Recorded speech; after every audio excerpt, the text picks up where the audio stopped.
Hello there and welcome into the show. It has been a long and winding road to Russia, to say the least, but it is reaching a conclusion. Adrian Healy with Steve Nicol, Alejandro Moreno and Shaka Hislop with me. Lots of issues decided in Europe, of course. So let's start our roundup events in Group B, where, of course, Portugal and Switzerland were the two teams locked together. The Portuguese had to beat the Swiss in Lisbon to overtake them. The Swiss had won all 9 of their games heading into today, but Portugal getting the job done with the 2-0 victory in Lisbon.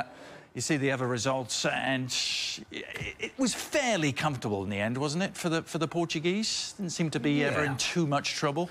Yeah, they were clearly better than Switzerland.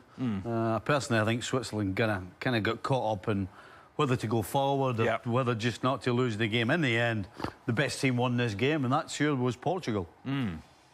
When you got to get a result and you got to go away to Portugal in doing so, Switzerland, okay, a draw would have done, but you cannot make the sort of mistakes that they made. And Benaglio doesn't come up with the save that he should have. And then after that, it was always going to be difficult to come back against Portugal. Portugal is a talented team. And a team that individually has players that you think, yeah, there's something that we can build on here. There's something that we can do with this guy on the left-hand side. And then you always have Cristiano Ronaldo, who perhaps is a different version of himself, but still a tremendously dominant player. And Cristiano Ronaldo, once again, not his best performance, and yet Portugal didn't need it. And it was convincing. And that has to be good news for Portugal, isn't it? That they got this done without Ronaldo really contributing. Without question. But we saw this from the Portuguese 2 years ago in the Euros. And we know that. And Switzerland coming into this game know that Portugal can be resolute, can be a little bit dogged at the back. You get a couple of opportunities. You've got to take them because, again, 2 years ago, Portugal won the Euros by being fairly pragmatic, not giving a whole lot away, and coming up with the one big moment of every game. And they did so again on a couple of occasions against the Swiss. Portuguese, who's made a habit of qualifying via the playoffs in recent years, not needed this time for them. Straight to Russia, Switzerland into the playoffs. In Group A, the question is, where would France finish? They needed to do at least match what Sweden did, and they did that, albeit with a narrow 2-1 win against Belarus. And then the Dutch, to stay alive, needed... well, let's face it, it was a miracle, wasn't it? They needed to beat Sweden by 7. They did beat Sweden, but it was only by 2, so not enough for the Dutch. And they're going to miss a second major tournament in a row, Stevie. Listen, we have to remember that when we say the Dutch, we can kind of hark back to the Cruyffs of this world and the scintillating football that they played. This is far from that sort of team. This is a team that has not qualified for one specific reason. They're just not good enough. And they're relying on Robin, who's coming to the end of his career, but after him, what do they have? Players that just aren't good enough, and quite frankly, they don't deserve to be at the World Cup. It seems to be an empty generation of really talented players, top-line players in this Netherlands team. Outside of Arjen Robben, you're looking, what, Ryan Babel is your answer? When you see Ryan Babel out there, you're thinking, wait a minute. This guy had disappeared from all sorts of pictures in terms of world football, and here he is featuring in a game in which you need 7 goals. And is there nobody else out there? Where has this generation, new generation of players come in from the Netherlands? It just feels empty, and it feels void of talent. You go from Van Basten to Janssen, a guy who can't get a game at his own club team. That's about a 20-year get there. But by the way, Arjen Robben announced his international retirement after that. I know that drew some tears from you. Well, he's probably had enough. I can't play with this mob anymore. I can't play with this lot. It's been a precipitous fall, Shaka. 4 years ago, they were, we know where they finished. I think this has always been an underlying current with the Dutch, ever since that romantic era of Dutch football that Stevie was talking about. With the Dutch, you know you're going to get one of two things. Either a team that can get to a semi-final, as they did in 2014, or a team that totally self-destructs. And so what we've seen from them since that semi-final is nothing new to this Dutch outfit. They have a habit of shooting themselves in the foot, oftentimes when things are going quite well. A lot of infighting within the dressing room, and then again, when that doesn't kind of play out publicly, what you have are performances like we've seen over the last couple of years. Outside of that, though, Shaq, what's surprising is how limited this Dutch team is. How how lacking of ideas and talent and players, individual players, because even when they had infighting, you had individual talent that may just be good enough to put you through. But in this case, there's just nothing there to really hang on to. Stevie was making this point about the Ajax Academy, harking back to that romantic era of Dutch football, and where the Ajax Academy was so celebrated globally, and everybody was looking to, for example. Now, you look at the academy and you question yourself, what Dutch players of note have come out? How much are we really talking about the Ajax Academy producing world talents anymore? And I'm not sure we come up with an answer. And by the way, Stevie, Vincent Janssen is getting a game at club level. It's just with Fenerbahce, not with Spurs. He's getting a game on loan. It's just like he disappeared. You know what? Exactly. And I guess that kind of makes my point as well. I totally forgot all about Vincent Janssen until I saw his name on the team sheet when I was watching today. What about the team that actually did win the group? Let's talk about them, France. It's really the pelters, the stick that Didier Deschamps is getting. That is getting, criticised heavily for their narrow win against Bulgaria. Same today against Belarus. Do you get some of this criticism labelled at France? No, I don't. And you look at this French team, and pound for pound, how talented they are, and maybe what you expect. And as much as maybe you limp over the finish line, they did finish top of the group. Let's also remember that they shot themselves in the foot. Hugo Lloris' mistake in the closing minutes against Sweden in return leg, which would have seen a much bigger gap and maybe a more convincing opinion, at least of the job that Deschamps has done. But this is a team that got to the final of the Euros. And we were discussing on yesterday's show, for my money, outplayed Portugal in the final, but couldn't convert their chances. Maybe the occasion got to the players. You qualify top of the group. I don't see how that is food for criticism. It comes from the sort of talent that you have in this team and the level of expectation, sometimes unrealistic about what this team should be. When you don't meet that level of expectation, where your performances don't match what everybody thinks that you should be, then the criticism is going to come. And I have to say, this team is better than struggling against Belarus at home. And they have to be better than that. Now, they do the job in qualifying. They'll be really evaluated and tested when they get into the World Cup. And that's how everybody will be judged. The French have to be very careful, particularly the media, not just the supporters. They could turn into the next England. You know, England for so long had some good teams, and that's high praise the pressure absolutely strangled them. To me, this is what's beginning to happen with France, because it seems unless they're fantastic, they are so heavily criticised by their own. I think that's going to strangle them eventually. Well, Group H was the other group still to be decided in Europe. We knew about Belgium. They qualified. Look at that goal difference, by the way, plus 37. But it was Greece who eased into the playoff places with their 4-0 win against Gibraltar. Bosnia winning, but it wasn't enough. Too little, too late for them. So no return to the World Cup. The 8 teams are there for the playoffs. 4 seeded, 4 unseeded. Of course, Switzerland, Italy, Croatia and Denmark will be the teams seeded. Northern Ireland, Sweden, Ireland and Greece will go into that as the unseeded teams. The draw on October the 17th. Out of those unseeded teams, of course, we don't know who they're going to be playing. Best chance for an upset, best chance for an unseeded team to unseat a seeded? I'm going to go with the Greek simply because we've seen in the past how boring they can be. and they can strangle the life out of a football game and it wouldn't bother them in the slightest. So if I am going to bank on an upset, I'm going to bank on the Greeks. Now, you can make that same argument about Northern Ireland and Ireland because they can too strangle the life out of a game. It feels like it's all about the seeded teams and that they should go through. Perhaps Denmark, I'm not so sure about, but it should be that those guys go through onto the World Cup. If you're those seeded teams, who do you want to avoid out of the unseeded teams? Is it one of the Irish teams? No. Everybody wants Northern Ireland, no offence, but everybody wants Northern Ireland. After that, the team I don't want is Sweden because on the day they can be great, and on a bad day, they're just tough to beat. So, for me, Sweden's a team you don't want to go near. Those playoffs are always fabulous viewing. Again, the draw October the 17th for the last 4 European spots. Talking of playoffs, there was one in Asia and a decisive one. Australia and Syria playing their second leg earlier in Sydney. Well, Australia have some history when it comes to World Cup playoffs, and they've done it again. It needed extra time. It needed 2 goals from the ageless wonder, Timmy Cahill, but they edged past Syria 2-1 after the first leg, remember, had finished 1-1. After the game, Australian coach Ange Postecoglou talking about Tim Cahill.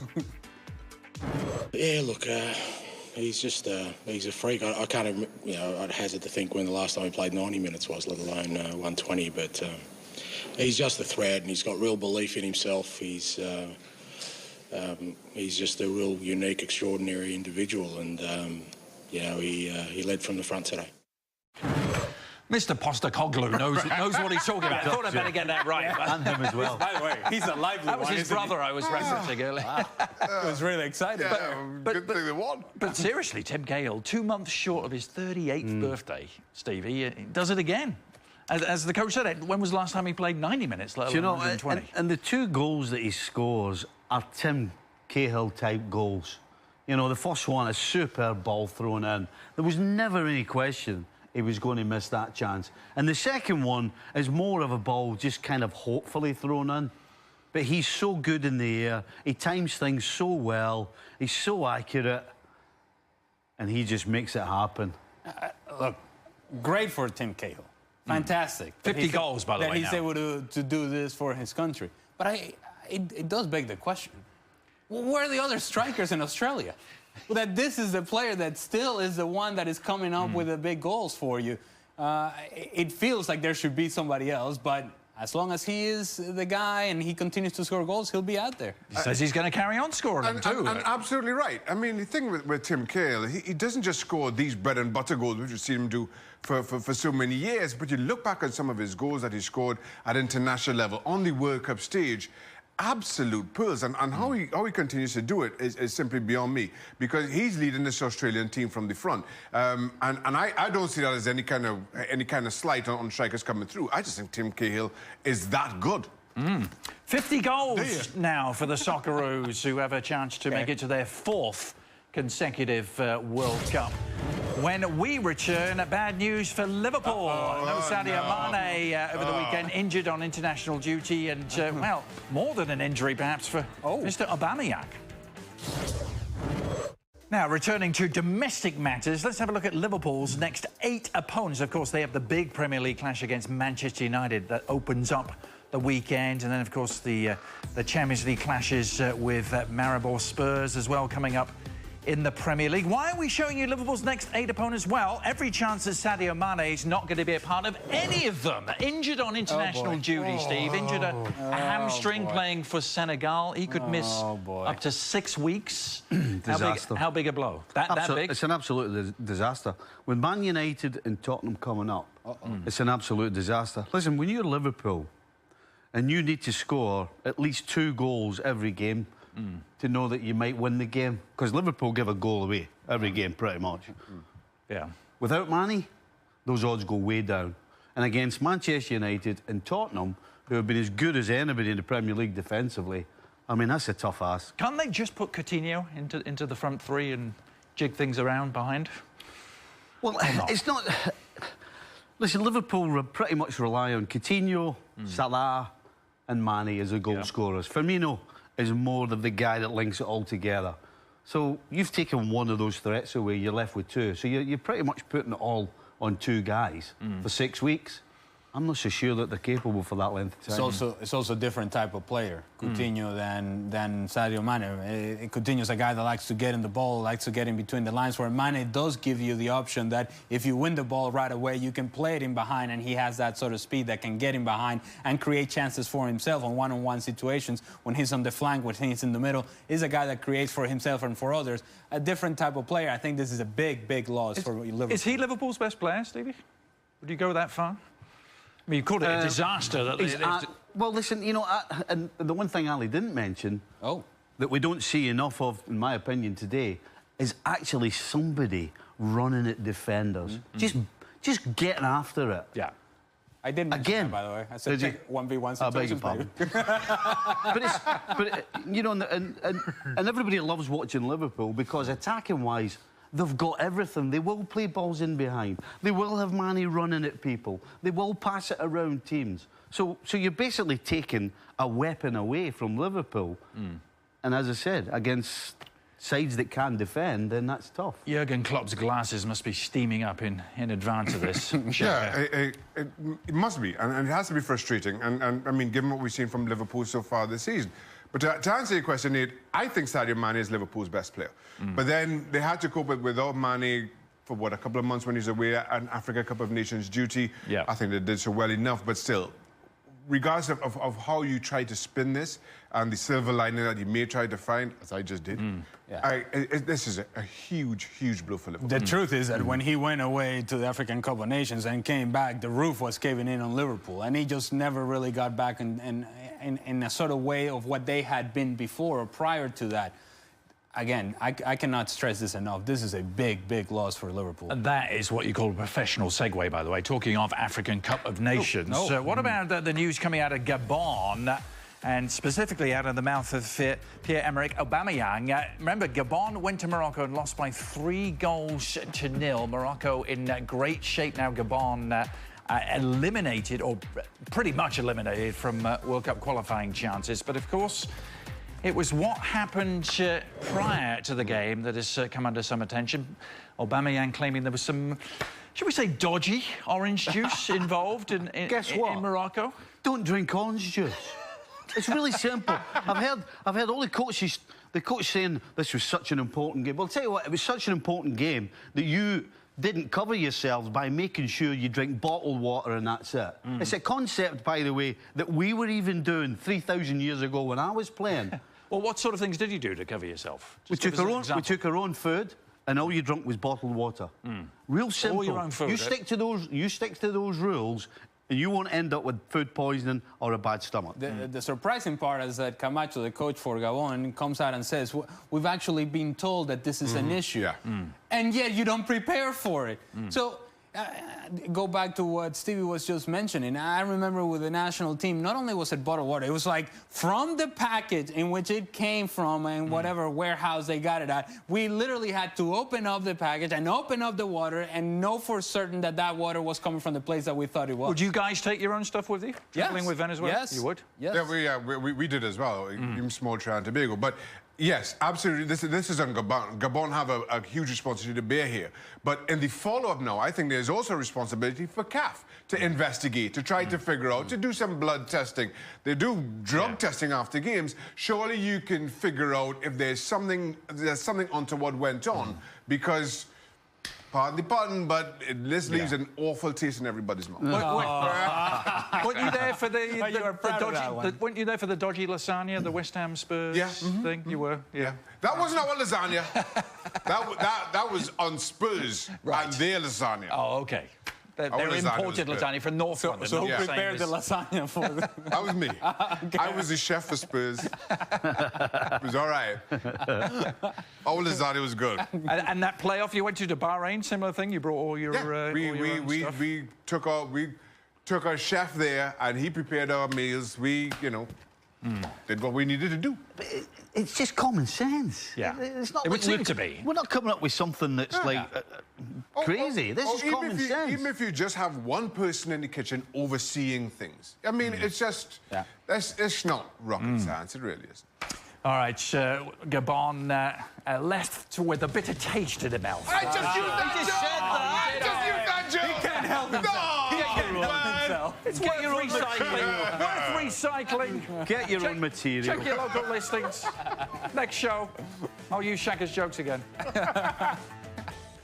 Now, don't you just love it on international breaks where big-name players go back from Europe, do some interviews, do some fan interactions with the locals, and stuff comes out of that that perhaps doesn't sit too well back at home with the clubs. Edison Cavani is who we're referencing, the latest one. He was doing a fan Q&A chat in Uruguay, asked who the best player he's ever played with was. A fairly innocent question. You think of some of the players that Cavani has played with. Currently, Neymar has played with Zlatan Ibrahimovic. You could throw Luis Suarez into that mix too. But he picked Marco Verratti. Of course he would. His PSG teammate. And it's lack of awareness by Edinson Cavani in so many levels, because the easy answer and the most obvious answer, if this is back in Uruguay, you say Luis Suarez. And that's it. And game, set, match, it's over. We don't have to talk about it. And now you start throwing out these names, and then people is going to follow up questions. And now we're talking about it because, well, why didn't he mention Neymar? Why didn't he mention Zlatan? And now Marco Verratti, who, by the way, as factual information, he's not better than Zlatan Ibrahimovic. And he's not better than Neymar, Marco Verratti, as good a player as he is. Can I show you something? Yeah. Let's have a look at that. Oh, yeah. That's called a tongue-in-cheek. Have you ever heard of a tongue-in-cheek comment? I mean, seriously. Do you think that really was? Of course it was. He's on some podcast or YouTuber or something with fans. Do you think he's going to be like sitting at attention and watching his P's? He's relaxed, he's having a carry-on, and he's thrown out Verratti. I mean, come on. But he knows that's going to be reported. How is he going to know? How is he going to know? He's got to know. There we go. Hey, if it's tongue-in-cheek, you got to use somebody lesser of a player than Marco Verratti. I mean, if you really want to make that point, then go in the opposite direction. Right. I mean, Marco Verratti is right there. He's one of the best players at PSG. So you're telling me he means to do that? He's like, oh, this is a great opportunity. And get a dig at Neymar, brilliant. I'll throw in Verratti. Do you think are you telling me you think he's thinking like that? He's got to know. This fallout cannot surprise him. You know if you don't mention what the expected names, especially given the recent history between him and Neymar, you know what's going to be said. As fragile an ego as Neymar has, quite clearly, you know there's going to be fallout. Is there something to do with the strikers' union at play here? He couldn't mention another striker. He had to go midfielder. He couldn't go Neymar. He couldn't go Zlatan. Well, you're all selfish. You all want to score goals. Hey, now, ask tongue-in-cheek guy over here. Well, if he's going to be serious, he's obviously going to throw his mate in there, isn't he? Yeah. Well, you would think that would be the obvious answer, given that you're in Uruguay. You play to the crowd, smile and wave, everybody's relaxed. But seriously, underneath the surface, do you think there's actually anything here between Cavani and Neymar? I do. It's not beneath the surface. It's on the surface. It has bubbled to the surface. They're trying to keep it. They're trying to keep it under the surface, but it just keeps popping up. It's very... When you have such a fallout with somebody, such a public fallout with somebody, you can certainly... You can turn it into a working relationship, basically, which means that, you know, they're going to do the best for the team and each other and all the rest of it. But that little edge is never going to disappear. That little edge will always be there. By the way, I had no idea what we were doing a moment ago. Yeah. What, with the I just had to put out... Yeah, I was like... You know what that is? I have absolutely no idea what's going on here, Steve. You had me totally confused. I was like, what is going on? I have seen some stuff on this couch, but goodness me. Maybe if Cavani and Neymar could have a look at that, then everything would be right in the world between them. Look, Neymar, look. Well, Neymar, you know what this is? Well, if it's taped, maybe they would see that. What is Spanish for tongue-in-cheek, anyway? I think we shall have to get to that. Thanks very much for bearing with us. We'll see you next time.